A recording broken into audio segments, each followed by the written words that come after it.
Parler aujourd'hui de Lost, une série télé qui doit sans doute être dans mon top 5.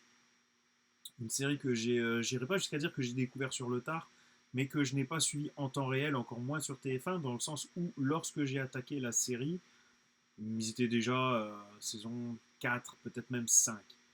Donc, euh, donc du coup, j'ai eu la chance de enchaîner les épisodes avec un rythme quand même assez soutenu. J'ai pas eu à attendre à chaque fois les grosses vacances d'été et les choses comme ça, sauf peut-être sur la dernière saison où j'avais rattrapé la diffusion, quoi. Et j'ai adoré.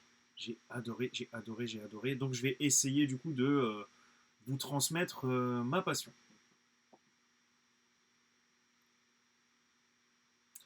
Alors, on va commencer par le commencement. En deux mots, Lost, qu'est-ce que c'est? C'est une série en 6 saisons, 121 épisodes, qui a débuté en 2004, puisque nous fêtons les 20 ans, comme je vous l'ai dit, qui s'est achevée en 2010, et qui suit un format série télé, disons, dans un sens classique, mais aussi un peu différent de ce qu'on a l'habitude de voir. Pourquoi? Parce que tous les épisodes sont globalement indépendants les uns des autres, globalement. Après, il y a beaucoup d'épisodes par la suite qui vont suivre.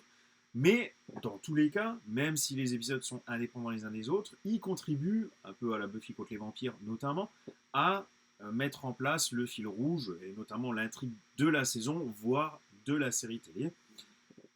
Chaque épisode, ou presque, genre 99% des épisodes s'achèvent sur un twist de fin. Un twist de fin souvent assez costaud, vraiment qui te... Oh, mais vraiment, hein. Et enfin, chaque épisode est ponctué par plusieurs scènes flashback pour en apprendre plus sur le passé d'un personnage, ou flash forward pour en apprendre un peu plus sur son avenir.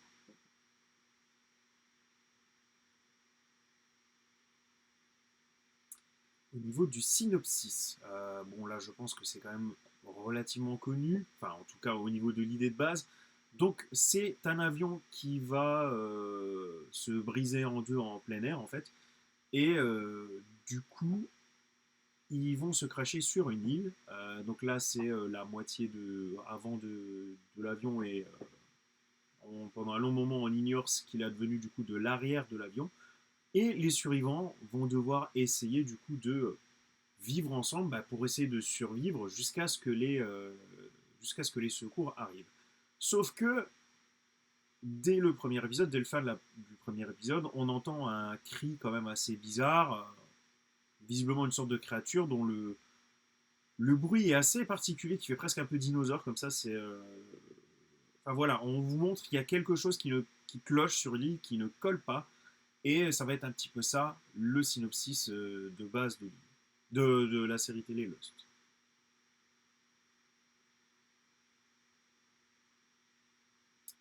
Alors, si cette série a marqué les esprits, c'est pour plusieurs raisons, mais une de ces raisons, c'est les personnages qui sont vraiment, vraiment, vraiment dingues. Alors, il y a beaucoup de personnages, hein. C'est même difficile de parler vraiment de personnages principaux, de personnages, on va dire, en tête de liste. Maintenant, si vraiment on devrait en choisir quatre, je pense que ça serait quand même ces quatre-là, même si, encore une fois, ça va clairement dépendre des épisodes. Dans certains épisodes, ces personnages-là n'apparaissent même pas, donc ça dépend vraiment. Donc, tout en haut à gauche, c'est Jack Shepard, interprété par Matthew Fox, qui tient le rôle de leader, mais également de médecin, donc ce qui est toujours important. Vaut mieux pas perdre un type pareil sur l'île, hein. Et qui a comme philosophie le fait de n'abandonner personne, en fait, de ne jamais laisser quelqu'un derrière soi, ce qui est bien dans le sens où ils doivent vivre ensemble, mais ce qui a aussi ses limites, et cette série va bien l'exploiter. En haut à droite, c'est John Locke, interprété par Terry O'Quinn, un personnage qui au tout début va plus tenir le rôle de chasseur. C'est lui qui est le plus doué entre guillemets pour la survie, et du coup il va très souvent partir en chasse avec un couteau tout simplement. Et c'est lui qui va ramener du gibier, notamment pour essayer de donner à manger à tout le monde. Ça c'est vraiment le début de la série pour lui, mais la saison 6 n'a plus rien à voir avec ça, hein. C'est peut-être le personnage qui évolue le plus. Donc je vais pas trop en dire, mais autant dire que pour lui, il y a clairement un avant et un après au niveau des différentes saisons. En bas à gauche, c'est Sawyer, interprété par Josh Holloway, qui est au début, c'est le personnage qui est présenté comme étant un peu le personnage le plus gris, un peu antipathique dans un sens, un arnaqueur en plus, mais qui lui aussi, tout en gardant ce côté gris, va s'ouvrir un peu plus aux autres, va essayer de s'intégrer un peu plus. En bas à droite, c'est Kate Austen, peut-être donc interprété par Evangeline Lilly, donc que vous connaissez notamment. Martin, pour Ben, pour la série des Ant-Man, en tant que exactement, la guêpe.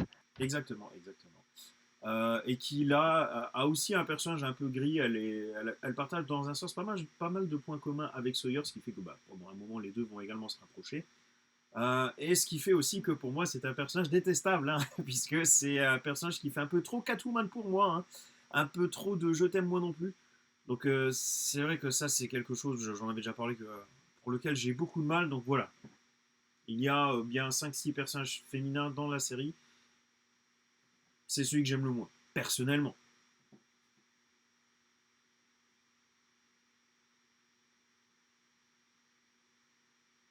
Voilà. Et comme je vous l'ai dit, il y a beaucoup de personnages.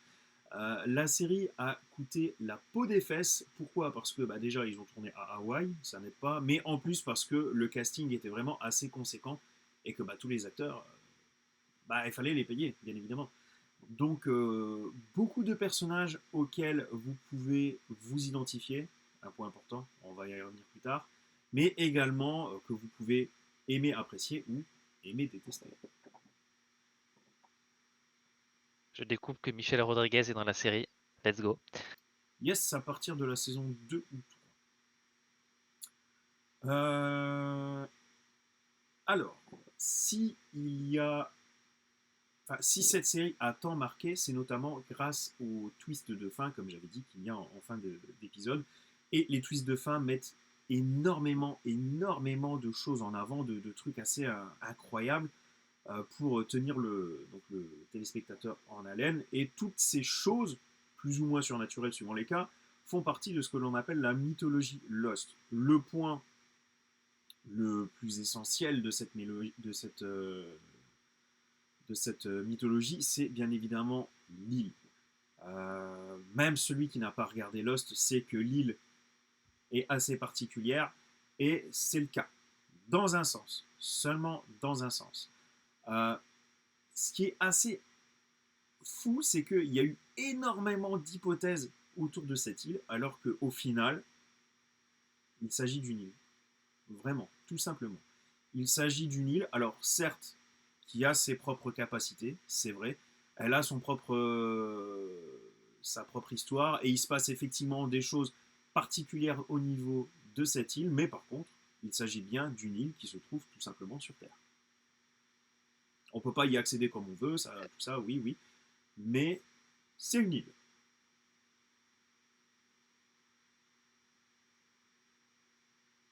Et sur cette île, on trouve des choses assez incroyables.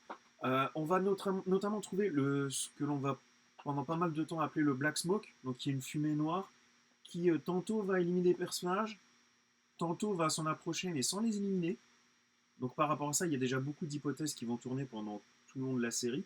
Et bah, même concernant l'identité, qu'est-ce que c'est, comment ça vit, qu'est-ce que c'est qu'il a créé, si ça a été créé.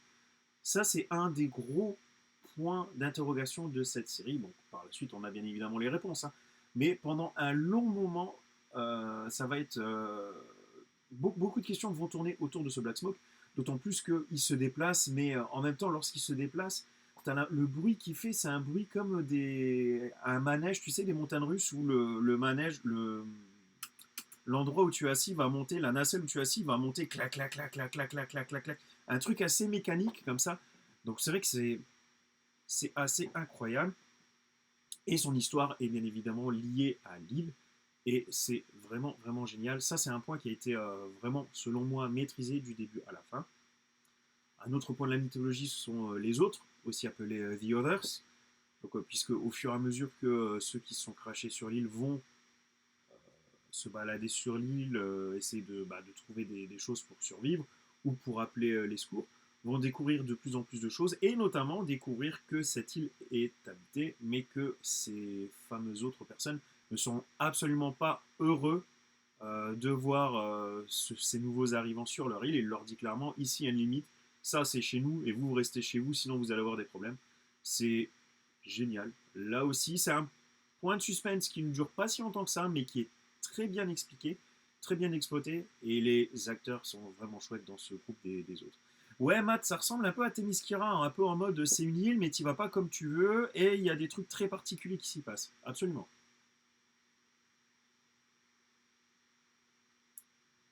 D'autres points de la mythologie des stations.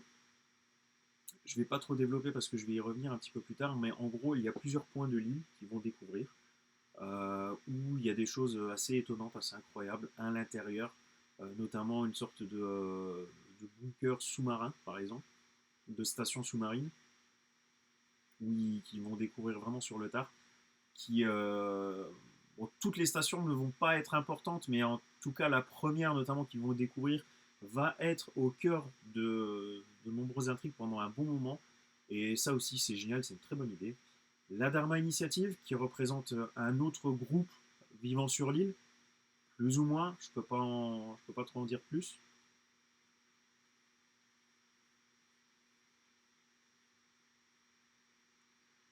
Toujours au niveau de la mythologie, mais un peu plus secondaire, il y a des ours polaires.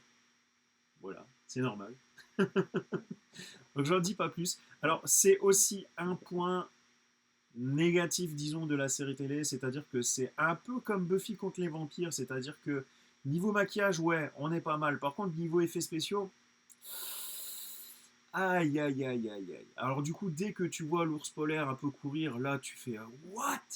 Ouh là là là là. Et là, pour le coup, tu as le droit de dire que les effets spéciaux ont mal vieilli. C'est vrai, c'est vrai, c'est vrai, c'est vrai. Mais en tout cas, niveau suspense, ouais, voilà, t'as un ours polaire sur l'île. C'est vrai que c'est intriguant. Bon, l'explication est pas exceptionnelle, hein, mais voilà. T'as un petit côté quand même assez what the fuck. Le Black Rock, qui est un bateau de commerce qui s'est craché sur. Enfin, craché. Un bateau peut pas se cracher, mais qui a échoué pardon, sur l'île. Et pareil, on va y tourner autour pendant pas mal de temps jusqu'à ce qu'il y ait un épisode entier sur lui pour qu'on sache d'où ils viennent.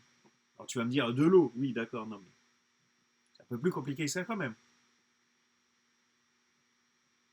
Mais quand même, niveau budget et production, faut savoir que Lost, je crois que c'était une série Fox, mais je suis, non, attends, je dis bien, en tout cas, c'était une série, ce qu'on appelle d'une chaîne network et pas du câble comme HBO l'était à l'époque, ce genre de choses.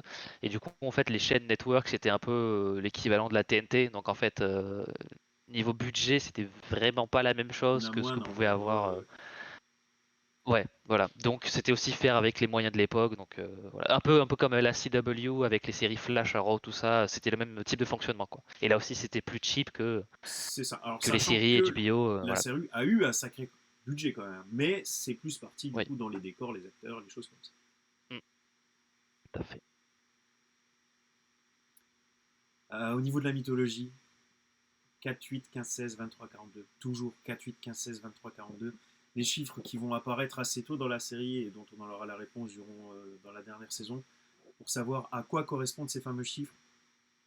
Et il y aura pas mal d'easter eggs dans la série autour de ces chiffres. Par exemple, des femmes qui jouent au volet, tu fais pas trop attention, mais si tu regardes bien, en fait, les femmes sont positionnées de telle façon à ce que, en fait, tu vois leurs chiffres et ça fait 4, 8, 15, 16, 23, 42.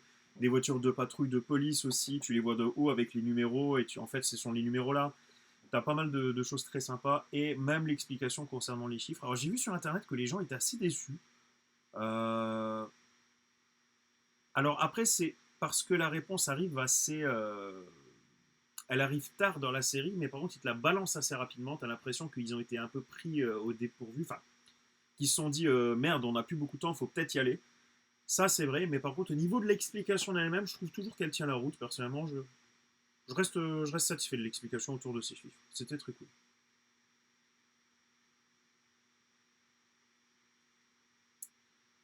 Ah, partie très intéressante, puisque Lost, donc je suis un immense fan de Lost, et bien évidemment, elle a ses fans, elle a eu un gros succès critique, mais il y a aussi énormément de détracteurs. De manière générale, on peut même dire que c'est une série qui a divisé.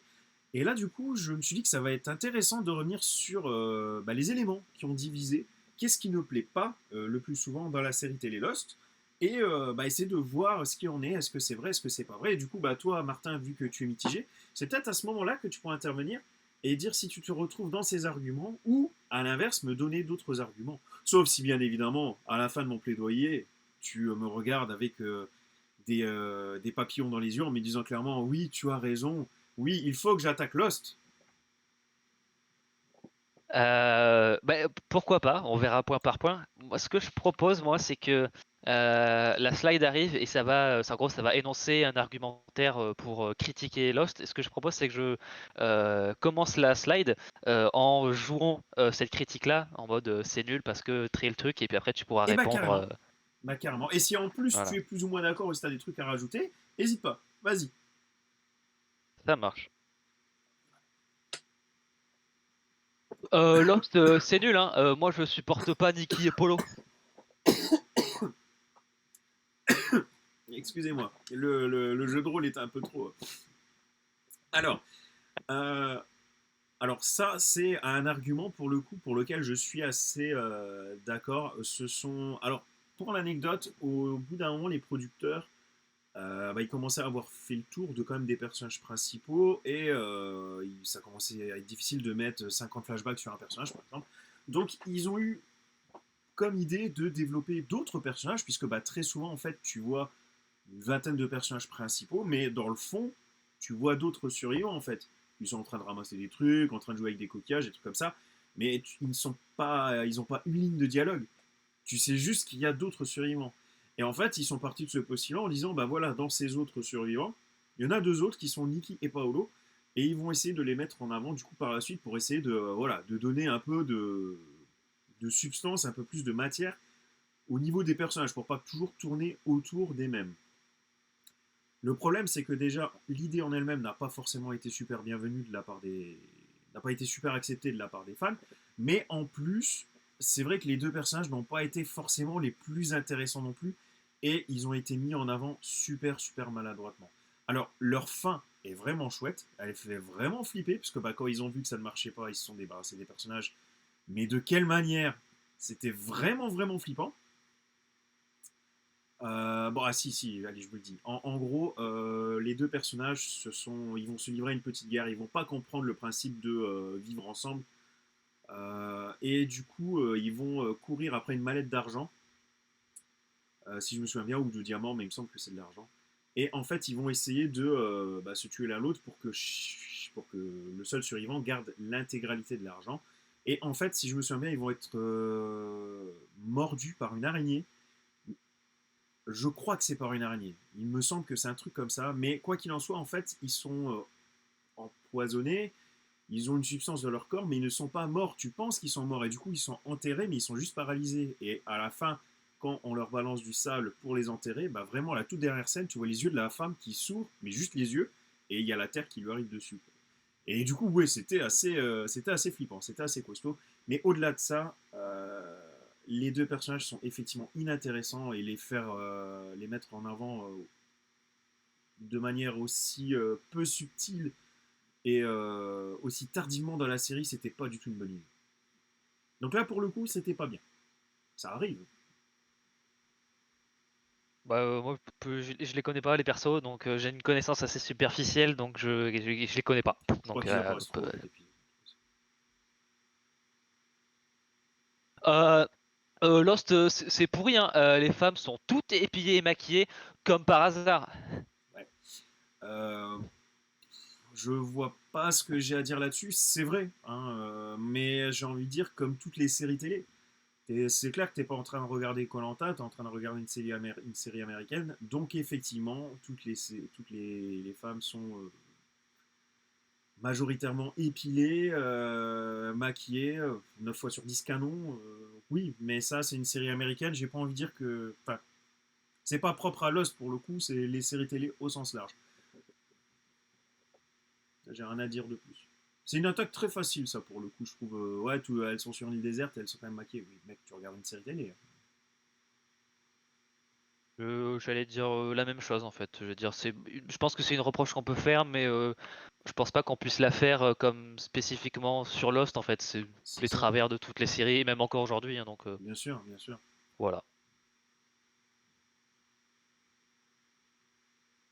Lost, c'est nul. Je peux pas regarder une série avec autant de fils de la plage. Le fils de la plage, donc ça, c'est une insulte qui vient du terme du catch, le son of a beach, bien sûr. Et Euh, oui, Philippe Chéreau et Christophe Ajus. exactement, exactement. Si vous nous regardez, bien évidemment que vous nous regardez, on vous kiffe.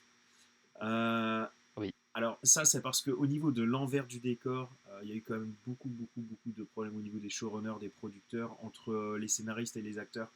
Beaucoup de cas, notamment de racisme, notamment, c'était assez compliqué.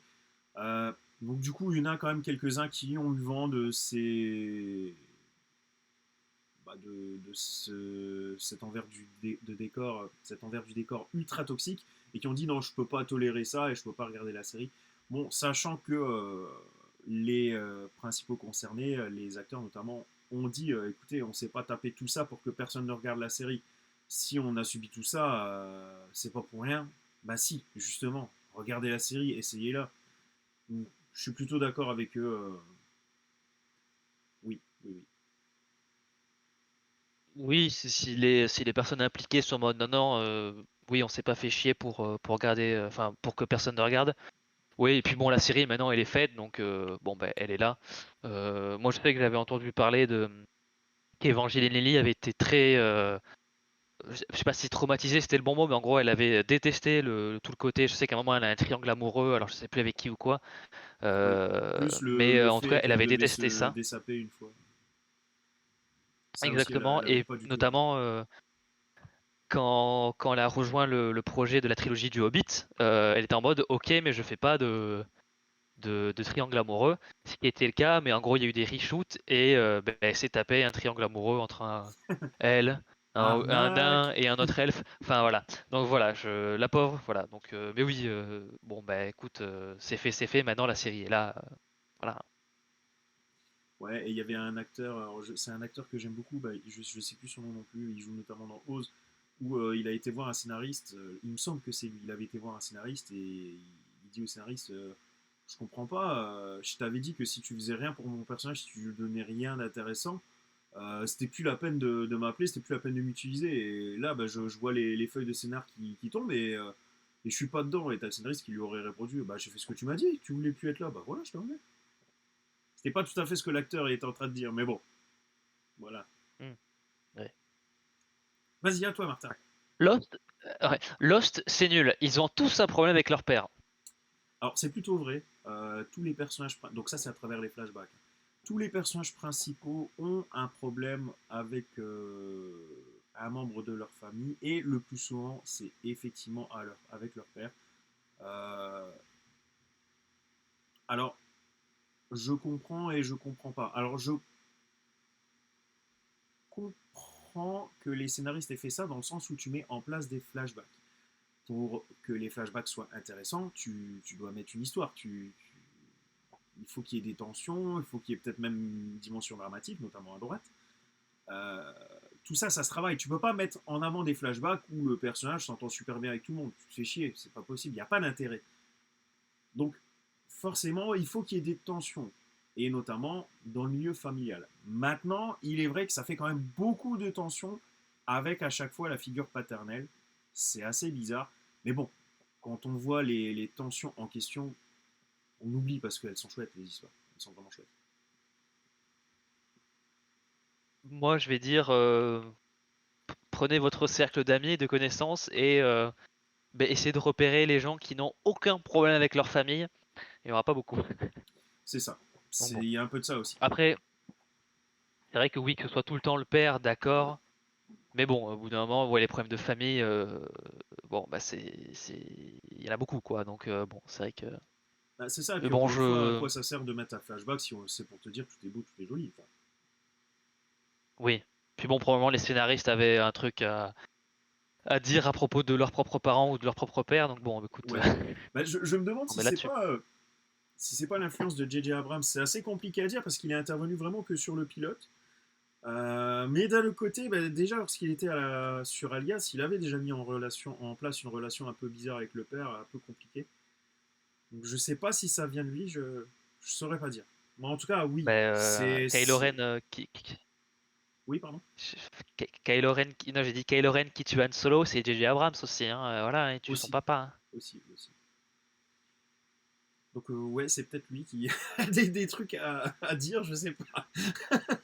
Après, encore une fois, il faut pas juste se résumer ça à ça. C'est le cas, c'est souvent avec le père, on va pas se mentir. Mais les histoires sont quand même à chaque fois variées et en plus elles sont chouettes. Elles sont vraiment chouettes.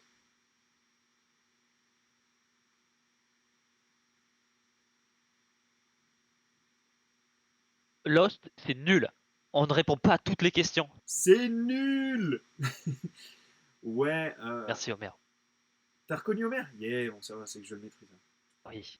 Alors c'est un peu vrai quand même, dans le sens où ils ont soulevé quand même beaucoup de questions.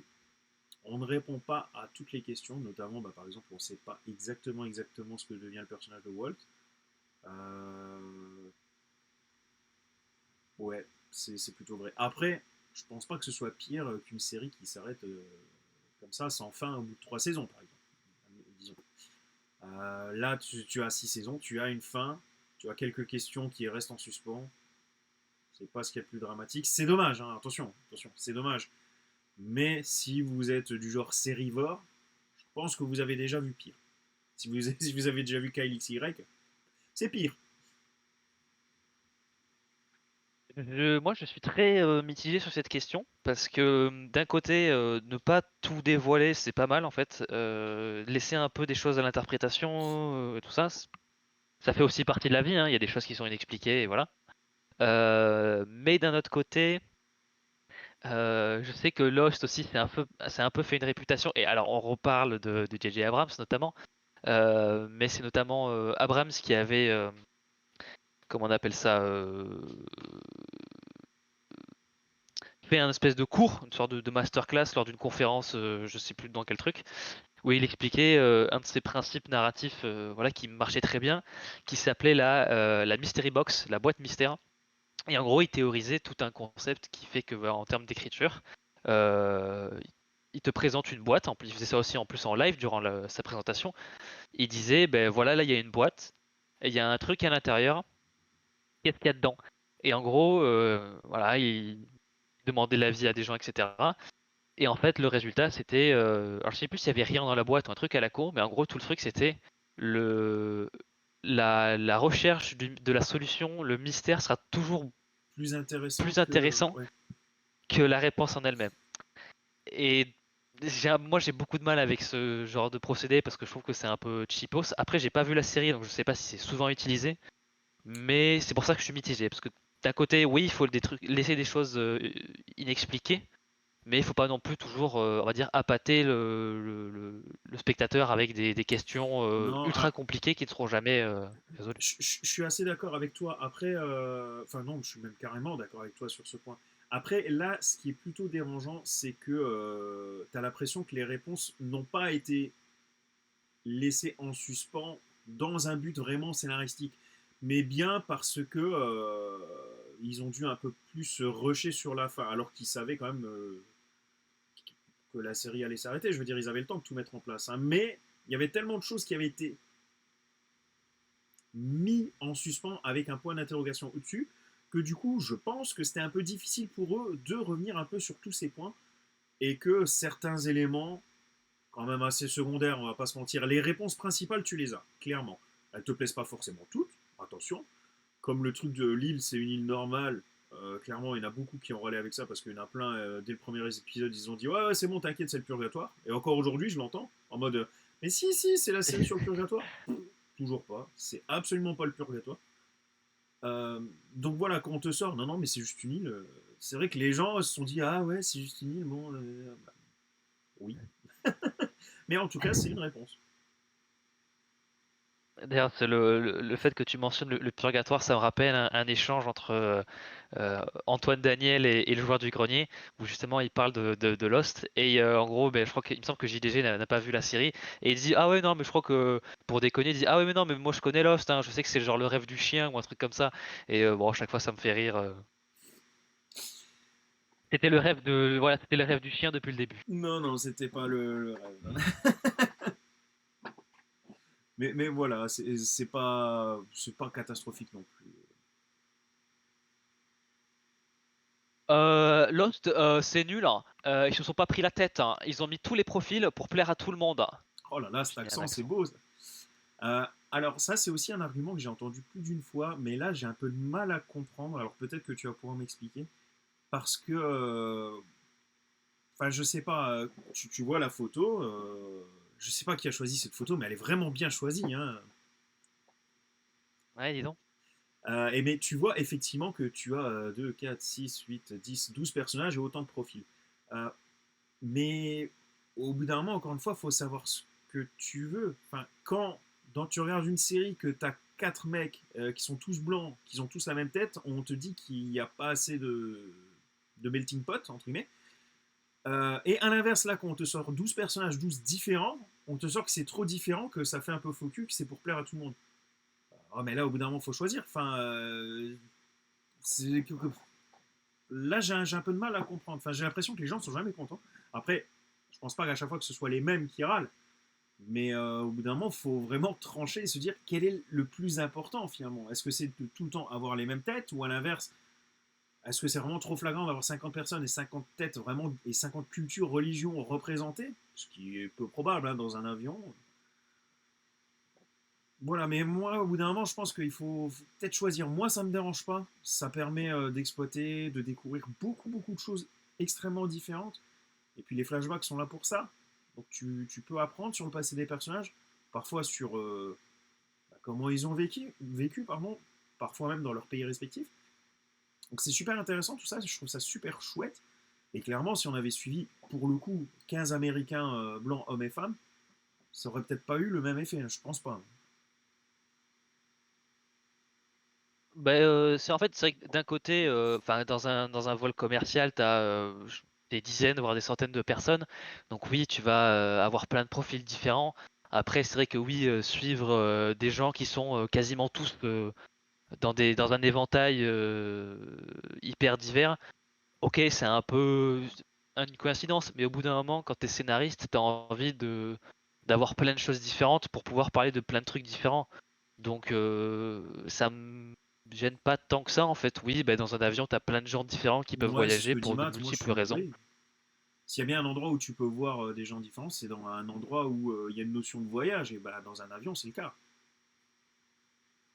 Oui, voilà. Donc et puis bon, oui, donc il y a cette réponse très pratico-pratique.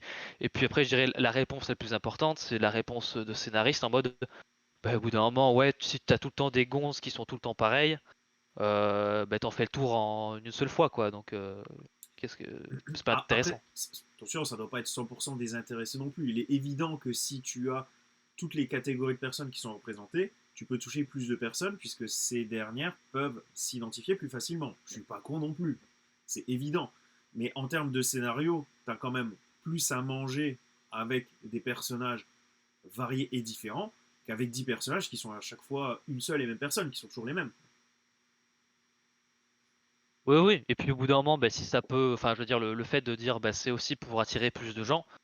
Bah, alors, à moins que ce soit fait dans un intérêt vraiment purement marketing, monétaire à la con, ce qui est un petit peu le cas. Mais si en fait plein de gens peuvent regarder la série parce qu'ils se sentent représentés, bah tant mieux. Quoi. Si après les personnages en question sont bien écrits et tout ça, c'est pas mon problème, quoi. C'est tant mieux. Oui, je suis plutôt d'accord. Mais tout ça pour dire que c'est une critique que je vois de temps en temps.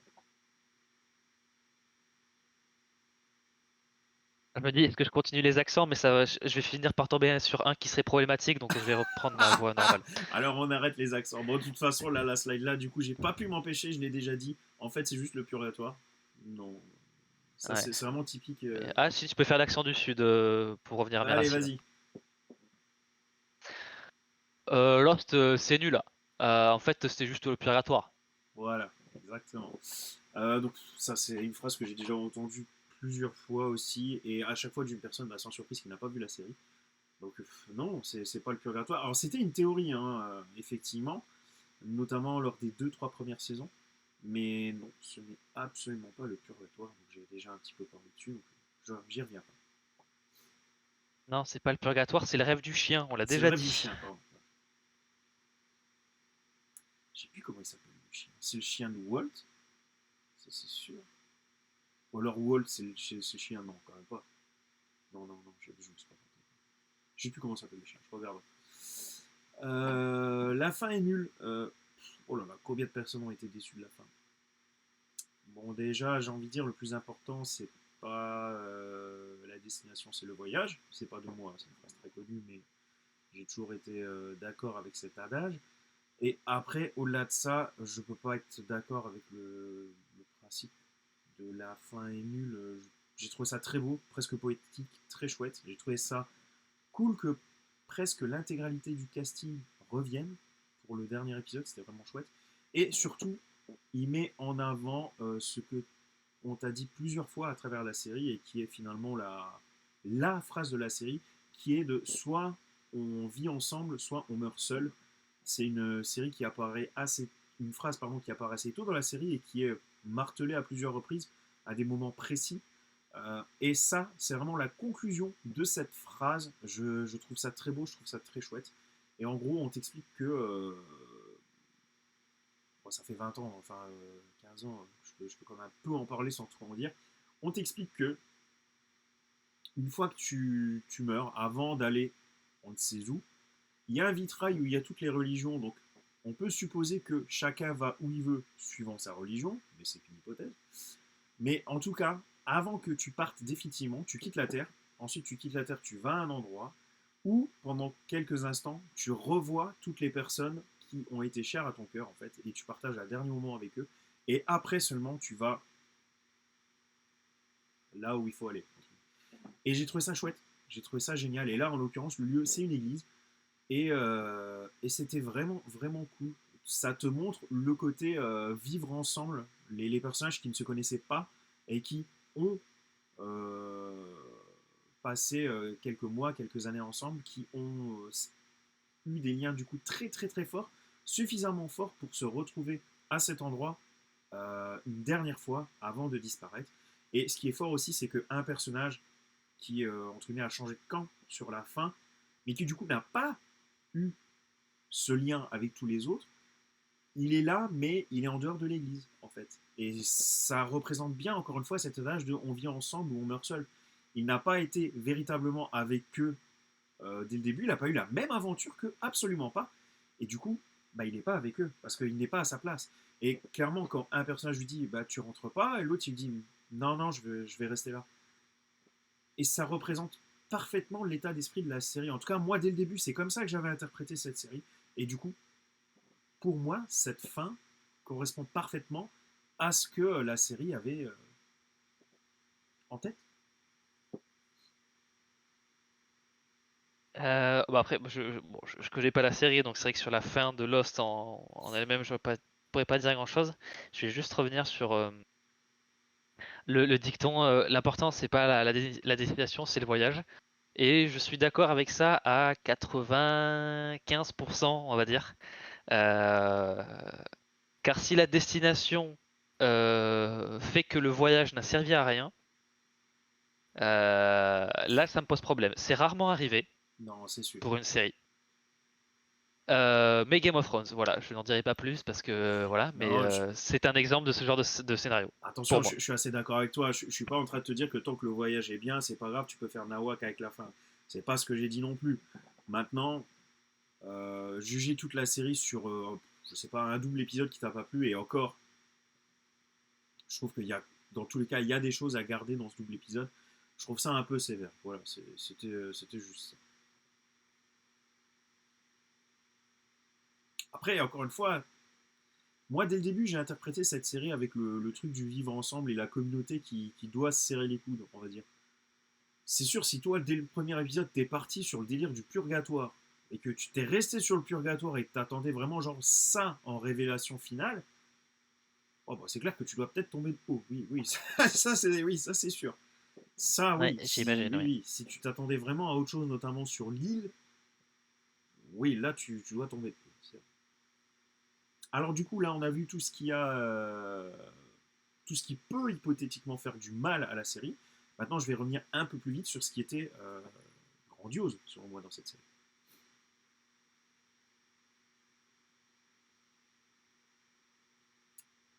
Hawaï, c'était incroyable, on va pas se mentir. C'est vrai que c'est fou, c'est assez unique. Enfin, les plages, la forêt un peu tropicale, le côté un peu plus montagnard, c'était super, c'était vraiment, vraiment beau.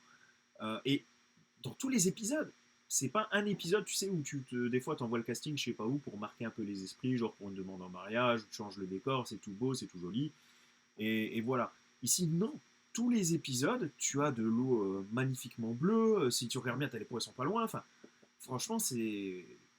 Déjà, ça, c'était génial. Pour le coup, ça valait le coup de mettre du pognon là-dedans.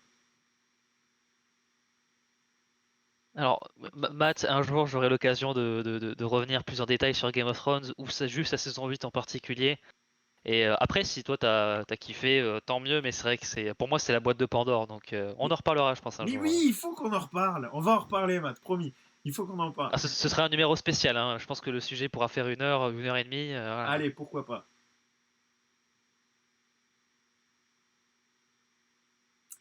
Comme je l'ai dit tout à l'heure, chaque épisode se termine par un cliffhanger, un twist de fin.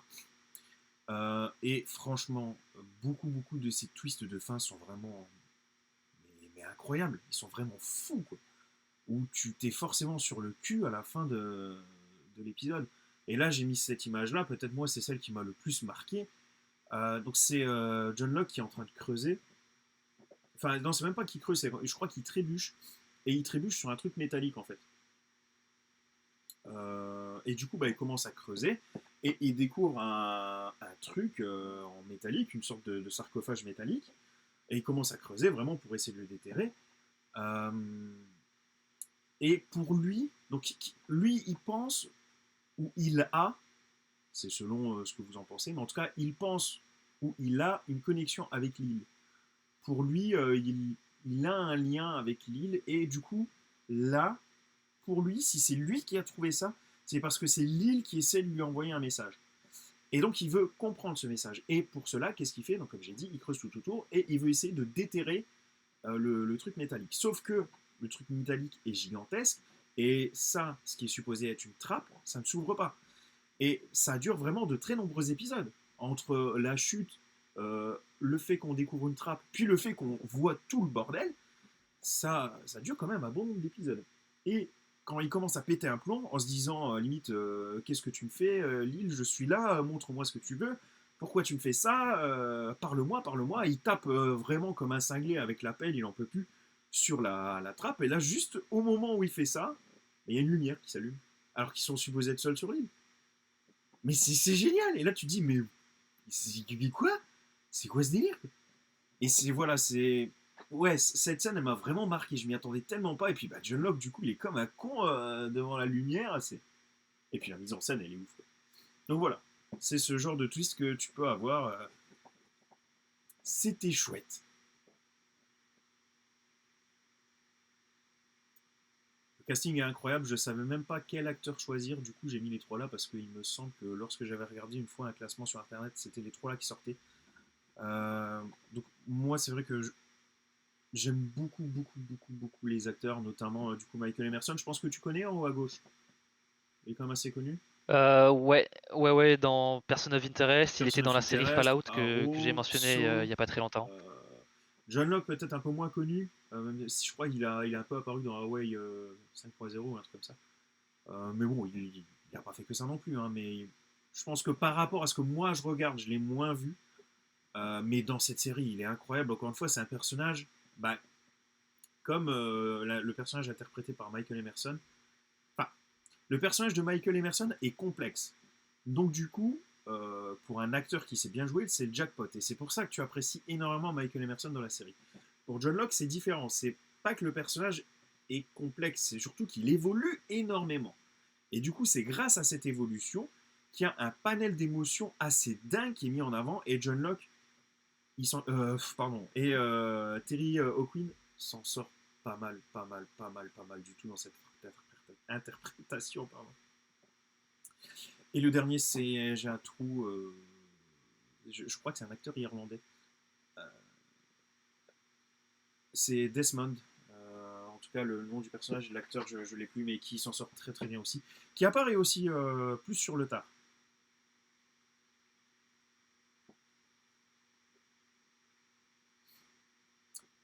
Comme je l'ai dit, si les acteurs sont bons, c'est notamment parce que les personnages sont très très bien écrits. Et c'est le cas de Ben, de son vrai nom Benjamin Linus, qui est celui-ci.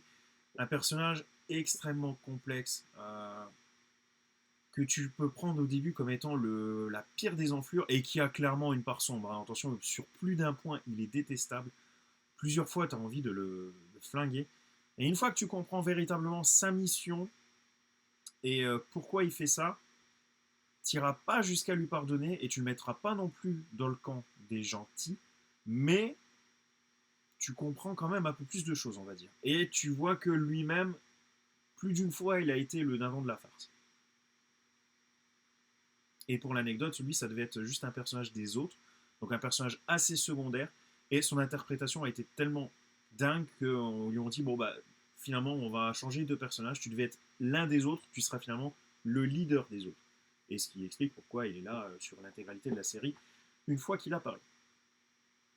Un autre point fort de la série, comme cette image le représente parfaitement bien, c'est que il est rare que tout soit blanc ou tout soit noir.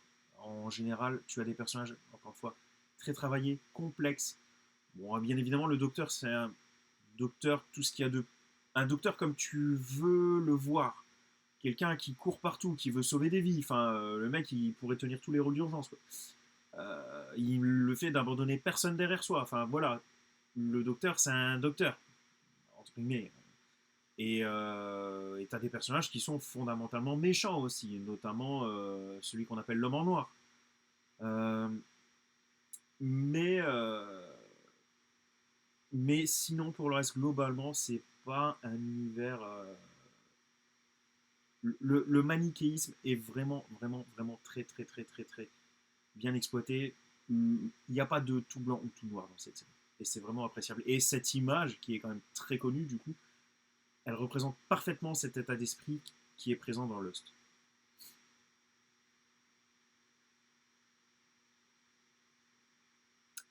Des scènes entrées dans la légende. La plus connue, je pense que ça reste le Not Penis Boat. Je sais pas si tu la connais. Non, je connais pas. Non. Une scène très très très très forte qui est importante aussi, en tout cas pour un autre personnage, et une scène très très touchante qui est superbe. Et tu as comme ça beaucoup de scènes qui, pour moi, sont rentrées vraiment dans la légende des séries.